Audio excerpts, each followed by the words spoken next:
నన్ను బలపరచు క్రీస్తు యందు నేను సమస్తము చేయగలను. దేవుడు మన పక్షమునుండగా మనకి విరోధి ఎవడు? ఆమేన్, ఆమేన్. పైగా ఉన్నప్పుడు ఒక స్పీకర్ కూడా లేకపోయినా మాట్లాడిన ప్రతి మాట ఒక్కొక్కరి చెవులోనికి వెళ్ళినప్పుడు సహాయం చేసిన అదే పరిశుద్ధాత్ముడు ఈరోజు కూడా మన చెవుల్లోనికి ఈరోజు వాక్య భాగం వెళ్ళినట్లుగా మన హృదయాల్లోనికి అది చొచ్చింప చేయనట్లుగా ఆయనే సహాయం చేయునుగాక. ఆమేన్, ఆమేన్, ఆమేన్ చెప్దాం బిగ్గరగా. ఆమేన్. Thank you Lord. రండి వెళ్దాం. ఆ మొదటి యోహాను రాసిన పత్రిక 5వ అధ్యాయంలో చాలా కీలకమైన విషయాలను అక్కడ రాస్తూ ఉన్నారు.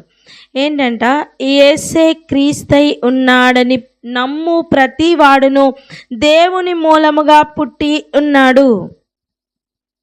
దేవుని మూలముగా ఎవరు పుట్టారు, ఎవరు పుట్టి ఉన్నారు అని మనం గుర్తుపట్టాలి అంటే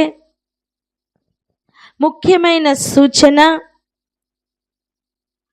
ఆ వ్యక్తి యేసే క్రీస్తై ఉన్నాడని నమ్ముతాడు. ఆ వ్యక్తి యేసే క్రీస్తై ఉన్నాడని నమ్మట్లేదా? అప్పుడు ఆ వ్యక్తి దేవుని మూలంగా పుట్టినవాడు కాదు. ఇప్పుడు ఆలోచించండి, యూదుల రాజువా అని అడుగుతున్న సమయం, అవును నీవు అన్నట్టే అని చెప్పినా, లేదా అతను దేవుని కుమారుడు అని చెప్పుకుంటున్నాడు అని నింద వేస్తున్న సమయం, భయపడి ఆ మాటను నమ్మకుండా భయపడ్డాడా? కాదు, పిలాతు నమ్మే భయపడ్డాడు. అట్లీస్ట్ పిలాతు అయినా నమ్మునట్లుగా భయపడ్డాడు, కానీ ఏ మాత్రము నమ్మకం లేకుండా నిందలు మాత్రం వేస్తూ చంపండి, చంపండి, చంపండి అని వారి కేకలు వినిపింపజేస్తూ, సరే తీసుకుని వెళ్ళండి, మీరు చంపండి అని చెప్తే వారి ఇష్టం వచ్చినట్టుగా చేసిన ప్రజలను ఒకసారి చూద్దాం. అటువంటి వారు కూడా ఉన్నారు. అప్పుడు యేసే క్రీస్తని వాళ్ళు నమ్మారా? చెప్పాలి, ఈ మాట చెప్పాలి. యేసే క్రీస్తని వాళ్ళు నమ్మారా? ఈనాటికి కూడా వాళ్ళు నమ్మట్లేదు. చెప్పండి, ఏంటి? నమ్మట్లేదు. అప్పుడు వారు దేవుని మూలముగా పుట్టి ఉన్నారా? లేదు. ఇప్పుడు చూడండి, ఎందుకు ఆయనను దేవుని కుమారుడిగా అసలు అంగీకరించాలి? కారణం, పుట్టించిన వాణిని ప్రేమించు ప్రతి వాడును ఆయన మూలముగా పుట్టిన వాణిని ప్రేమించును. ఇక్కడ ఉందండి మన జీవితం. ఎందుకు అంటే యేసు ప్రభు తాను చేయవలసిన కార్యం శిలువ మీద చేశారు, భూమి మీద చేశారు. ఆయన తిరిగి మేఘాల మీద ఆరోహణమయ్యారు. ఆయన తిరిగి రాబోతున్నారు. ఈ మధ్య కాలంలో, అంటే ఆయన ఆరోహణమైన దాని నుండి మరలా ఆయన మహా ఆర్భాటముతోనూ మహాదూతల శబ్దముతోనూ రాబోతున్న ఆ సమయానికి మధ్యకాలంలో అనేక సంవత్సరాలు ఆల్రెడీ జరిగాయి. మనం 2025వ సంవత్సరంలో ఉన్నాం. ఇక మనకి ఆయన రావడానికి ఎంత గ్యాప్ ఉన్నది అనే విషయం మనకైతే తెలియదు, కానీ మనం ఆఖరి దినాల్లో అయితే ఉన్నామన్న విషయం మనకి గ్రహింపులోనికి వస్తుంది ఆయన ఇచ్చిన సూచనల ద్వారా. విషయం ఏంటంటే, ఇప్పుడు మన బాధ్యత ఏంటి? ఒక్కటే, పుట్టించిన వానిని ప్రేమించు ప్రతివాడు ఆయన మూలముగా పుట్టిన వానిని ప్రేమించును. ఈ స్టేట్మెంట్ మనలో నెరవేరితేనే మనం దేవుని మూలముగా పుట్టిన వారమై ఉంటాం. ఎలాగైతే క్రియలు లేని విశ్వాసం మృతమో, క్రియలు లేని ప్రేమ కూడా మృతమే.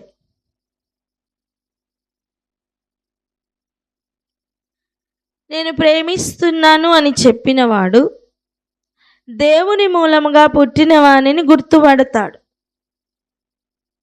దేవుని మూలంగా పుట్టినవాడు తన సహదాసులను, సహోదరులను గుర్తుపడతాడు. ఏమండి, ఒక పోలీస్ ఆఫీసర్ ఇంకొక పోలీస్ ఆఫీసర్ని గుర్తుపట్టాడా?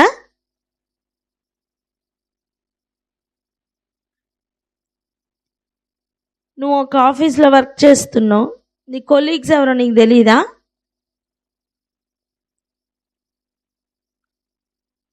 ఎగ్జాక్ట్గా అలాగనే నువ్వు ఒకవేళ దేవుని మూలముగా పుట్టిన వాడవైతే ఇంకొక దేవుని మూలముగా పుట్టిన వాని యందు నీకు సంతోషం కలుగుతుంది. యేసు ప్రభు విత్తనం స్థాయిలో ఉన్నప్పుడు, గర్భంలో నుంచి ఇంకా బయటికి రానప్పుడే ఆ ఉనికిని గుర్తించినది, గర్భంలో ఉండి గంతులు వేసిన అనుభవం యోహానుకు ఉంది. అని చెప్తున్న విషయం బాప్తిస్మం ఇచ్చిన యోహాను గురించి.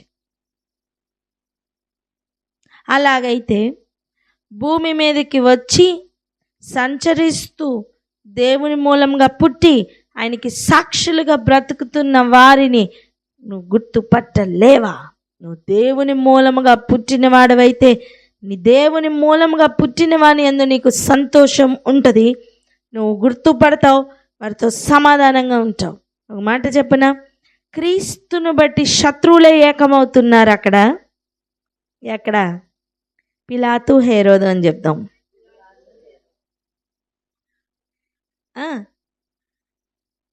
క్రీస్తును బట్టి శత్రువులే ఐక్యతలోనికి వస్తుంటే, క్రీస్తును బట్టి పుట్టిన వాళ్ళు, ఆయనలో నుంచి వచ్చిన వాళ్ళు ఐక్యతతో ఉండరా? ఉండలేరా? చెప్దాం, ఉండాలి అని. ఉంటేనే వారు ఆయనలో నుంచి వచ్చినట్టు. అర్థమైందా?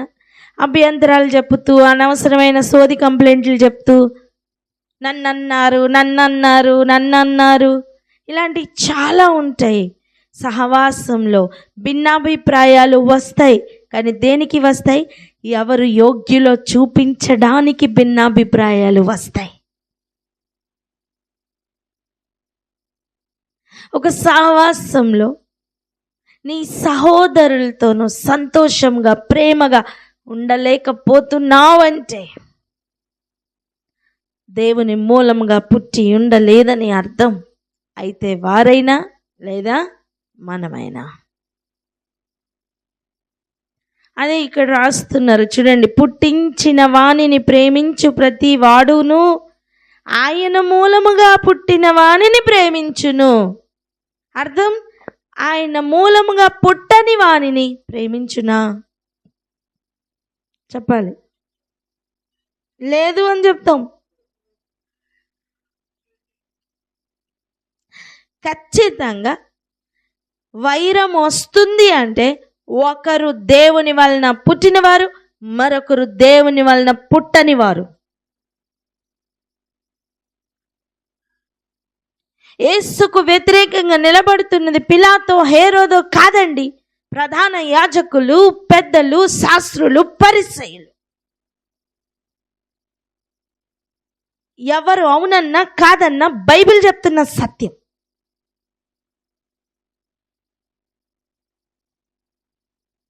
వాక్యంతో సంబంధం నిజముగా ఉన్నవారు, వాక్యంతో సంబంధం కలిగిన వారిని ప్రేమిస్తారు. దేవుని మూలముగా పుట్టిన వారు దేవుని మూలముగా పుట్టిన వానిని ప్రేమించకుండా ఉండలేరు.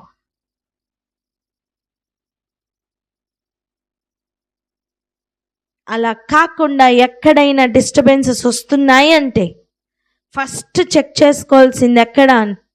ఇక్కడే, ఈ పాయింట్లోనే.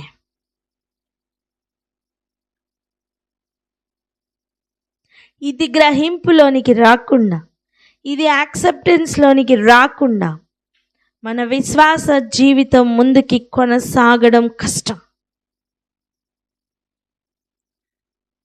ఎందుకంటే అనేక మంది అబద్ధ ప్రవక్తలు, అబద్ధ అపోస్తులు, అబద్ధ యూదులు ఎదురుపడతారు. సంఘమునకు ఉన్న మొట్టమొదటి క్వాలిటీ అబద్ధ అపోస్తులను గుర్తుపట్టడం.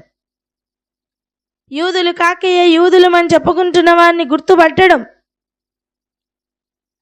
ప్రవక్తలు కాకుండానే నేను ప్రవక్తనని చెప్పుకునే యెజబెలును గుర్తుపట్టాలి, బిలాము బోధల్ని గుర్తుపట్టగలగాలి, నికోలాయితుల బోధలను గుర్తుపట్టగలగాలి. ప్రతి బోధను నమ్ముకుంటూ వెళ్ళిపోవడం కాదు గుడ్డిగా. అది సంఘం కాదు అంటున్నా నేను. ప్రవచన సారమైన యేసయ్య శిరస్సుగా ఉంటే ఆ శిరస్సుకు తగిన శరీరమై ఉండాలి కదా. అదే కదా సంఘం. ఆ సంఘమే కదా వధువుగా సిద్ధపరచుకొని రావాల్సింది. ఆ సంఘంలో నుండే కదా నీతి క్రియలు బయటికి రావాలి. మనం ఎవరి వలన పుట్టామో వాని క్వాలిటీస్ మనలో నుంచి బయటికి రావాలి కదా.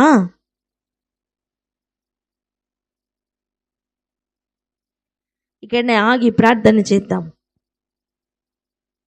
అయ్యా, తప్పిపోతున్న నా జీవితాన్ని బాగు చేయమని అడుగుదాం. దీర్ఘదృష్టిని అడుగుదాం. మన కన్ను దృష్టిని బాగు చేయమని అడుగుదాం. నీ మూలముగా పుట్టిన వారిని ప్రేమించినట్లుగా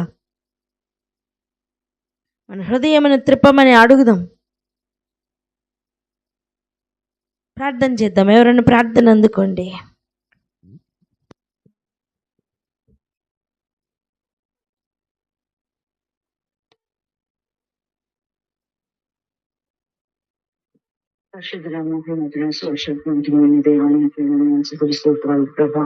ప్రభావిత సమస్య ప్రార్థిస్తున్నాయా.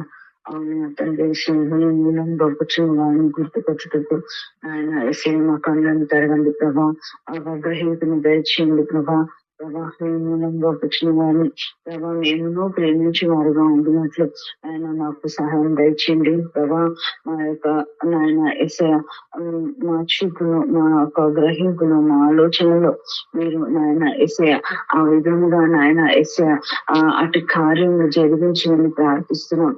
నాయన ఎస్ఐ ప్రతి ఒక్క మా తండ్రి ఎస్ఐ మిస్కన్సెప్షన్స్ కలిగిస్తున్న ప్రతి వేదనలు పుట్టిస్తున్న స్వభావం నుంచి తీసివేయండి.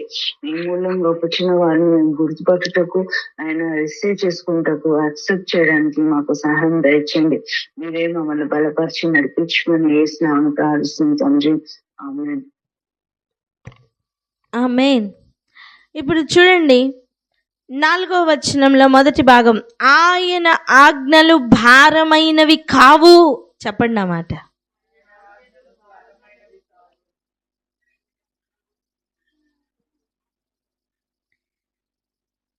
ఈ మొదటి యోహాను 5వ అధ్యాయం 4వ వచనంలో ఆ మొదటి భాగం లేదా 3వ వచనం 4వ వచనం కలిపి ఒకసారి చదువుకుందాం. చూడండి, మనం ఆయన ఆజ్ఞలను గైకొనుటే దేవుని ప్రేమించుట, ఆయన ఆజ్ఞలు భారమైనవి కావు. ఎందుకు ఈ మాట చదువుతున్నామంటే, ఇప్పుడు 2వ వచనం చదువుదాం. చూడండి, మనం దేవుని ప్రేమించుచు ఆయన ఆజ్ఞలను నెరవేర్చితిమా, దేవుని పిల్లలను ప్రేమించుచున్నామని దాని వలననే ఎరుగుదుము. మనం దేవుని పిల్లలను ప్రేమిస్తున్నామా లేదా అనే టెస్ట్ మన సంఘానికి ఇప్పుడు ప్రస్తుతం ఉంది. మీకు అర్థమైందా? మనం పిలాతుని ఎదుర్కోం, ఏ హేరోదుని ఎదుర్కోవట్లేదు. యేసుప్రభు వెళ్ళిన ఆ స్టేజెస్ గుండా మనం ఇప్పుడు ఏం వెళ్ళట్లేదు. కానీ నేనే మార్గం అని చెప్పిన యేసయ్య ఏ అనుభవాల గుండా వెళ్ళారో అటువంటి అనుభవాలు నువ్వు ఉన్న స్థలంలో నువ్వు అనుభవిస్తావు.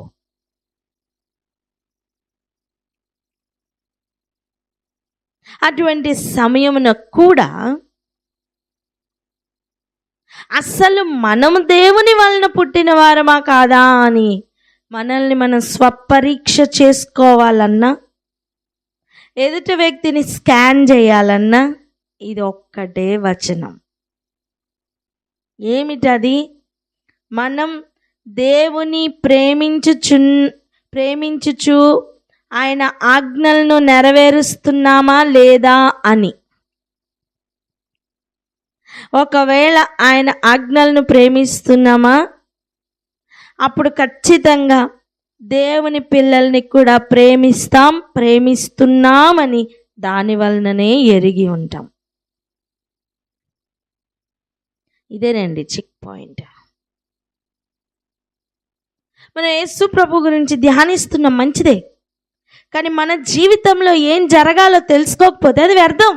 నేనేమంటున్నా అంటే, ఒక మ్యాథ్స్ బుక్లో నువ్వు చక్కగా మ్యాథ్స్ సమ్స్ అన్నీ చేసావు, నేర్చుకున్నావు, బాగుంది. కానీ నీ జీవితంలో ఈరోజు 10 రూపాయలకి ఒక వస్తువు కొన్నావు, వాడు దాన్ని 6 రూపాయలకి నీకు అమ్మాడు. ఇక మిగిలింది ఎంత నీకు వస్తుంది అనే విషయం నువ్వు మళ్ళీ మ్యాథ్స్ బుక్ వెళ్ళి చెక్ చేసుకుంటే కానీ నీకు తెలీదు అంటే అది వ్యర్థమే కదా. నువ్వు చదువుకున్న చదువు వ్యర్థమే కదా.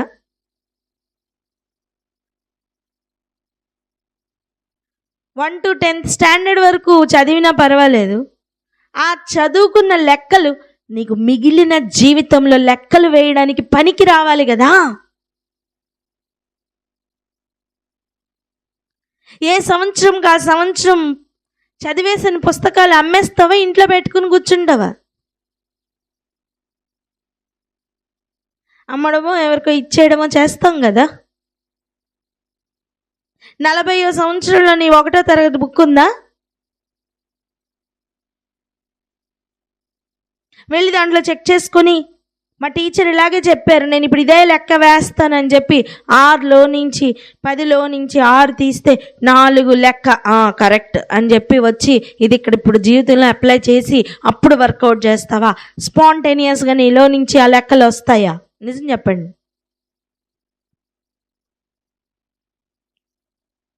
నోరిప్పి చెప్పాలా, మ్యూట్లిప్పి చెప్పాలా? వస్తాయా? లేకపోతే నువ్వు చదివిన దానికి ప్రయోజనం లేదు.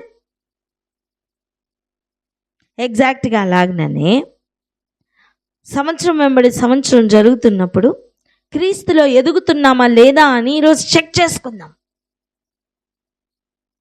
ప్రేమ, విశ్వాసం, నిరీక్షణలో ఎదుగుదల రావాలి. నువ్వు చదువుకుంటున్న చదువు, నీ వేద పాఠశాలలో నువ్వు సంపాదిస్తున్న పాండిత్యం నీ నిజ జీవితంలో రాకపోతే ఎందుకు?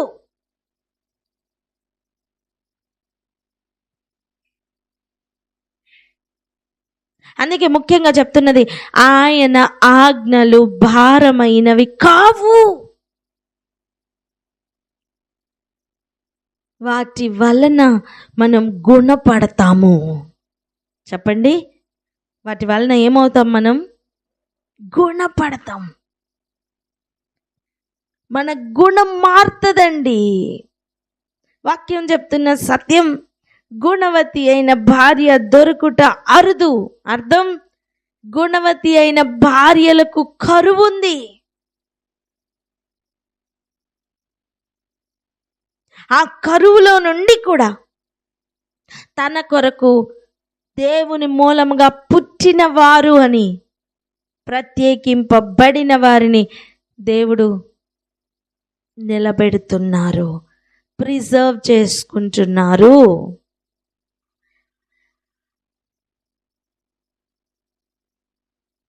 ఆయన చేయవలసిన పని ఆయన చేస్తున్నారు, మనం చేయవలసిన పని మనం చెయ్యాలి.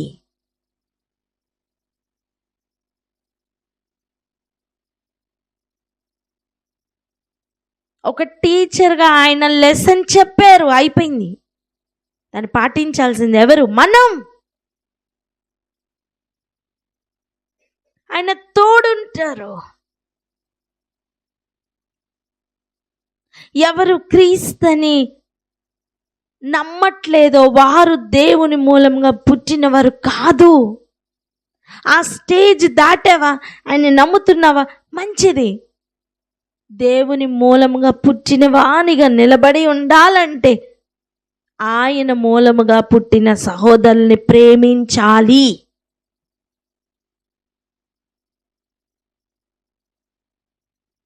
నువ్వు ఆయన మూలముగా పుట్టని వారిని ప్రేమిస్తున్నావంటే నువ్వెవరు? నాకు మాట్లాడగనా? పిలాతు, హేరోదు యేసుకు శత్రువులు గనక మిత్రులయ్యారు. అవునా? అవునా కదా? చెప్పండి. ఇప్పుడు యేసు పిల్లలు అయిన వారు హేరోదుతో చేతులు కలిపితే ఎలా ఉంటుంది? అదేనా సమకూర్చబడుట అంటే? అవునా? అవునా? ఇప్పుడు మరి ఆయన మూలంగా పుట్టిన వారు శిష్యులు అనుకోండి, వారి మధ్యలో ఐక్యత ఉండాలా లేదా? ఉండాలా లేదా? అక్కడ కూడా భేదములు, అక్కడ కూడా గొడవలు వస్తున్నాయి అనుకోండి, అసలు వారు దేవుని మూలం పుట్టిన వారేనా? కాదు.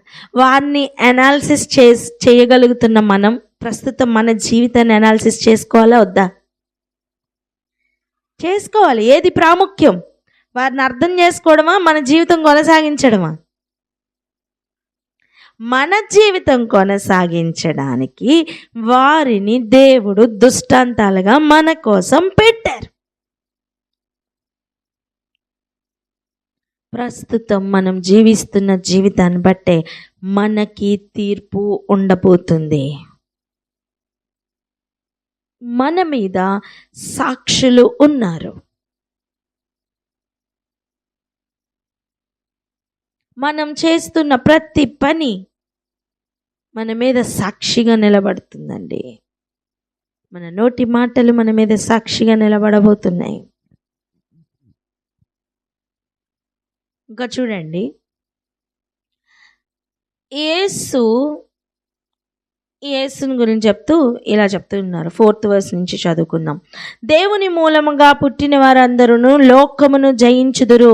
లోకమును జయించిన విజయం మన విశ్వాసమే. ఇది అండర్లైన్ చేసుకుందాం. ఇది విశ్వాసం అనే టాపిక్లో మనం కవర్ చేద్దాం. 5th verseకి వెళ్ళిపోదాం. యేసు దేవుని కుమారుడని నమ్మువాడు తప్ప లోకమును జయించేవాడు మరి ఎవడు? మనం లోకమును జయించాలంటే యేసుని నమ్మక తప్పదు. యేసే దేవుని కుమారుడని నమ్మడం తప్పదు. ఇప్పుడు చెప్పండి, ఈ వర్సెస్ ఆధారం చేసుకొని యేసు దేవుని కుమారుడని ఆనాటి యాజకులు నమ్మారా లేదా? నమ్మలేదు. కనుకనే ఆయనను వారు చంపారు. నేను అంటాను, వారు ఆయనను సిలువ మీద చంపడానికి ముందే వారి హృదయంలో వారు ఆయనను చంపేశారు.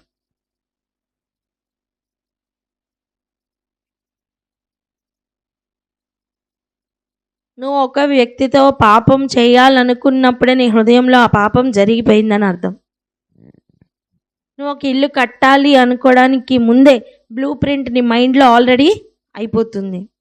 నువ్వు ఈరోజు ఒక కర్రీ వండాలనుకుంటున్నావు, దానికంటే ముందే నీ మైండ్లో దాని యొక్క బ్లూ ప్రింట్ ఆల్రెడీ అయిపోతుంది. అవునా? ఎగ్జాక్ట్గా అలాగనే ఇది కూడా. ఆయన మూలంగా పుట్టిన వారు ఎవరో, ఆయన మూలంగా పుట్టని వారు ఎవరో ఈరోజు మనం గ్రహించాల్సిన అవసరం ఉంది. ఆయన గురించిన పాఠాలు మనం నేర్చుకుంటున్నాం, మంచిది. కానీ మన జీవితాల్లో అది ఇంప్లిమెంట్ అవ్వాలి.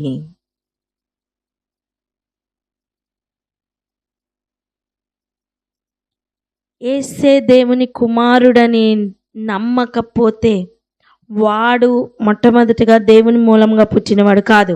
రెండవది, వాడు దేవుని మూలంగా పుట్టిన సహోదరుల్ని ప్రేమించలేడు.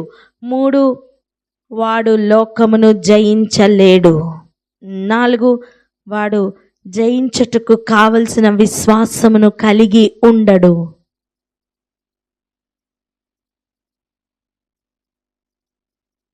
ఇవన్నీ తీర్పుకు కారణమై నిలబడబోతున్నాయి.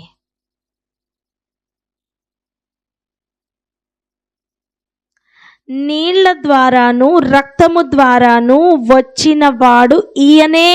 ఎవరు? యేసయ్య, అనగా యేసుక్రీస్తే. ఈయన నీళ్లతో మాత్రమే గాక నీళ్లతోనూ రక్తముతోనూ వచ్చును.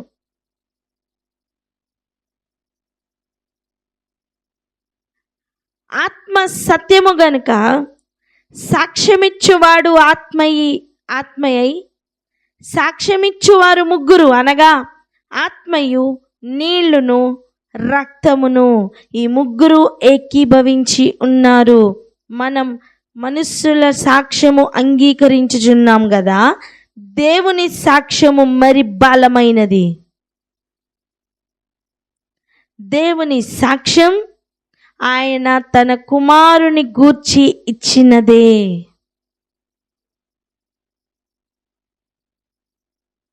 దేవుని కుమారుని యందు విశ్వాసం ఉంచువాడు తనలోని ఈ సాక్ష్యము కలిగి ఉన్నాడు. హల్లెలూయా. ఒక్కొక్కరిలోనూ ఏ సాక్ష్యం ఉంటుంది? ఈ సాక్ష్యం ఉంటుంది. ఏది? ఆయన క్రీస్తై ఉన్నారని, ఆయనే దేవుని కుమారుడని, ఆయన ఆజ్ఞలు అన్నీ కూడా మైండ్లో ఉంటాయి.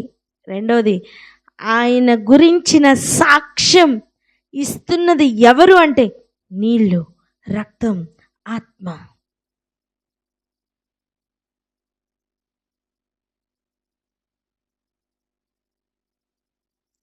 ఆ సాక్ష్యము దేవుని కుమారుని మీద ఎవరు విశ్వాసం ఉంచుతారో వారిలో ఈ సాక్ష్యం ఉంటుందట.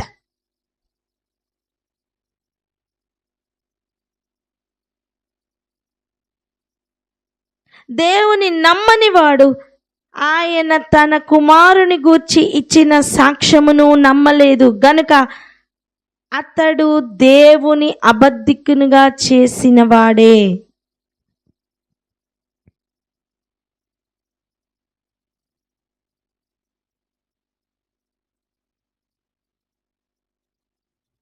ఆయనలో ఉన్న జీవం కావాలన్నా, ఆయనలో మనం నిలిచి ఉండాలన్నా, ఆయన ఇస్తానని చెప్పిన నిత్య జీవం ఇవ్వాలి అన్నా, అది మనం పొందాలి అన్నా దేవుణ్ణి ఎరిగి ఉండాలి. రెండవది, ఆయన కుమారుణ్ణి ఎరిగి ఉండాలి. ఆయన కుమారుణ్ణి ఆయనను ఎరిగి ఉండుటయే నిత్య జీవం. అప్పుడు ఆ నిత్య జీవంలో నిలబెట్టేది ఈ సాక్ష్యం.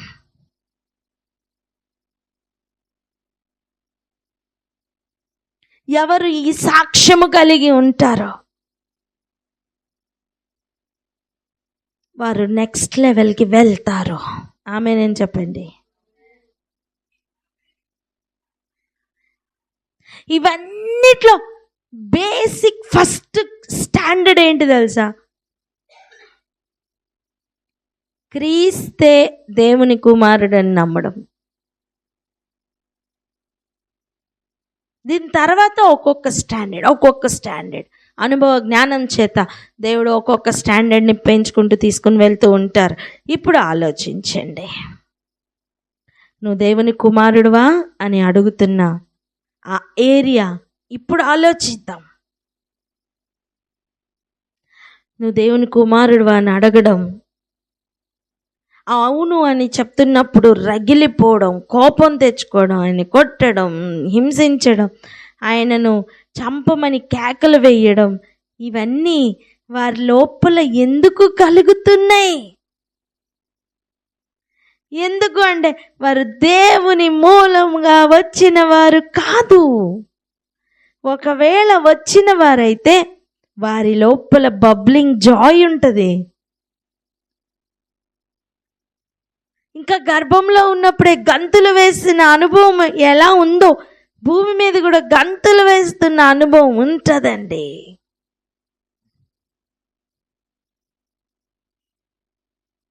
కానీ బొబ్బలు పెట్టు అని వాళ్ళ అరుస్తూ ఇంతగా కేకలు వేస్తూ అని చంపమని అడుగుతూ ఉన్నారు అంటే దీనిని బట్టి వాళ్ళెవరో మనకి గ్రహింపులోనికి రావాలి. మీరెంత వీరి గురించి చదువుకున్న ఇదంతా మన సీనియర్స్ రికార్డ్స్. చెప్పండి, అంతే. కొన్ని రికార్డ్స్ చూసి ఇలా ఉండకూడదు అని నేర్చుకోవాలి, కొన్ని రికార్డ్స్ చూసి బ్రతికితే ఇలా బ్రతకాలి అని నేర్చుకోవాలి, కొన్ని రికార్డ్స్ చూసి ఏం చెయ్యకూడదో నేర్చుకోవాలి, కొన్ని రికార్డ్స్ చూసి ఏం చెయ్యాలో నేర్చుకోవాలి. ఎంత నేర్చుకొని మనం చెయ్యకపోతే ఏం ప్రయోజనం?